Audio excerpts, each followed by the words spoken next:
ഇനി ഇവിടെ ഞങ്ങളിന്ന് നേരത്തെ പറഞ്ഞല്ലോ, പ്രധാനമായും ഇന്നത്തെ ഈ സാഹചര്യം ഞങ്ങൾ വിശദീകരിക്കേണ്ടതില്ല.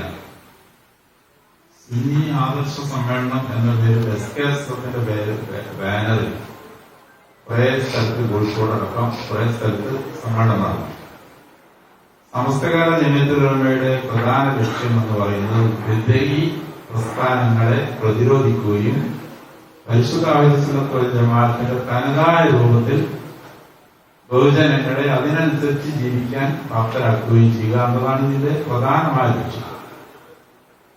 ഈ ആദർശ സമ്മേളനം നിങ്ങളൊക്കെ പങ്കെടുത്തതാണ്. ഒരു മുജാഹിദിനെയും ഒരു ബിദ്അഈ പ്രസ്ഥാനത്തെയും അവിടെ ഒന്നും പറഞ്ഞിട്ടില്ല. കാര്യമായി പറഞ്ഞത് പാണക്കാട് തങ്ങളെയും മുസ്ലിം ലീഗിനെയും അതല്ല സമസ്ത വിഭാവനം ചെയ്തു.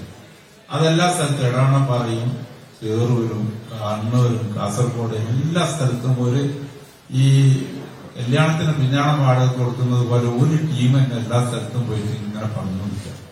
അപ്പൊ അത് ബഹുജനങ്ങളെ ബോധ്യപ്പെടുത്തേണ്ട ഒരു സാഹചര്യത്തിലേക്ക് കാര്യങ്ങൾ എത്തിയിട്ടുണ്ട്. ഞങ്ങൾ ബഹുമാനപ്പെട്ട സംസ്ഥയുടെ നേതാക്കളുമായി ഇക്കാര്യം സംസാരിച്ചിട്ടുണ്ട്. അവരിതിന് പരിഹാരം ഉണ്ടാക്കാന്ന് പറഞ്ഞിട്ടുണ്ട്. ഇപ്പൊ ഞങ്ങൾ ഇവിടെ വെച്ച് സുന്നി ആദർശ സംരക്ഷണ സമിതി എന്ന പേരിൽ ഒരു സംഘം രൂപീകരിച്ച് അതിന് അഡ്വോക് കമ്മിറ്റി രൂപീകരിച്ചിട്ടുണ്ട്. ഇനി ഇതാവശ്യമാണെങ്കിൽ വിപുലമായ കമ്മിറ്റിയാക്കി വളരെ വിശദമായി കേരളത്തിലെ എല്ലാ ജില്ലകളിലും കവലകളിലുമൊക്കെ ഇതിന്റെ സന്ദേശം എത്തിക്കാനുള്ള പ്രവർത്തനം ആവിഷ്കരിക്കുക. ബാക്കി കാര്യം അബ്ദുസ്സമദ് പൂക്കോട്ടുള്ളൂ.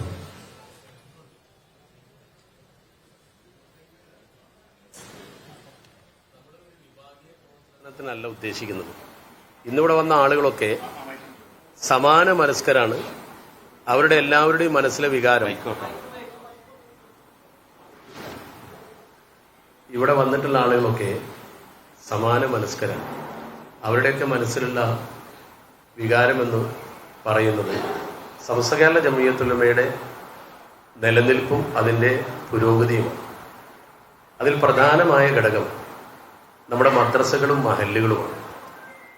മദ്രസകളിലും മഹല്ലുകളിലുമൊക്കെ സമസ്തയുടെ കീഴിൽ ഒരു പ്രതിസന്ധി ഘട്ടത്തിൽ ഈ സ്ഥാപനങ്ങളെയും ഈ മഹല്ലുകളെയും പിടിച്ചു നിർത്താൻ പ്രയാസപ്പെടുകയും അതിനുവേണ്ടി കേസ് നടത്തുകയും ഒക്കെ ചെയ്ത അന്നത്തെ സംഘർഷഭരിതമായ അന്തരീക്ഷത്തിൽ സമസ്തയെ പിടിച്ചു നിർത്താൻ അഥവാ സ്ഥാപനങ്ങളെ പിടിച്ചു നിർത്താൻ പരിശ്രമിച്ച ആളുകളിൽപ്പെട്ടവരാണ് പലരും ഇന്നിവിടെ ക്ഷണിക്കപ്പെട്ടത്.